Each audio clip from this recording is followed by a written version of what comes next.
मैं उन सभी जवानों को नमन करना चाहती हूँ जो हमारे देश के रेगिस्तानों में, घने जंगलों में, बर्फीली पहाड़ियों में हमारे देश की रक्षा करते हैं और हर पल देश के लिए अपनी जान देने के लिए तैयार रहते हैं।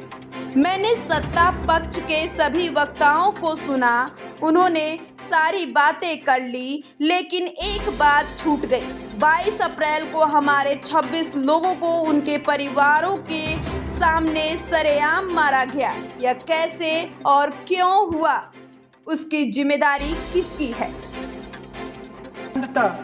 की रक्षा करने में उनका बड़ा योगदान है।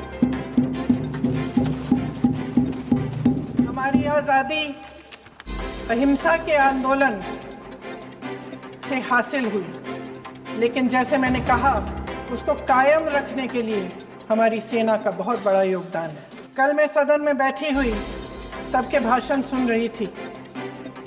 आदरणीय रक्षा मंत्री महोदय ने बोला, सत्ता पक्ष के कई मंत्रियों ने बोला।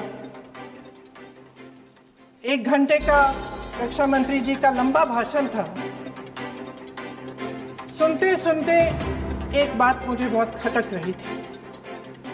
उसके बाद जब दूसरे भाषण भी सुने आपके सत्ता पक्ष के, तब भी ये बात बार बार मेरे मन में आ रही थी कि सारी बातें कर ली, ऑपरेशन सिंदूर की बात कर ली, आतंकवाद की बात कर ली, देश की रक्षा की बात कर ली, इतिहास का पाठ भी पढ़ा दिया,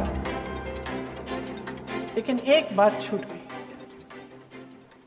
उस दिन 22 अप्रैल 2025 को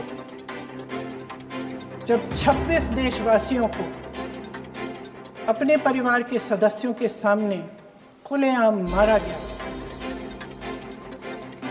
तो ये हमला कैसे हुआ, क्यों हुआ? मैं पूछना चाहती हूँ, ये किसकी जिम्मेदारी थी?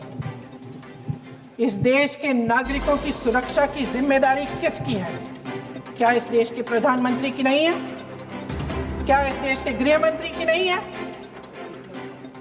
क्या इस देश के रक्षा मंत्री की नहीं है? क्या NSA की नहीं है?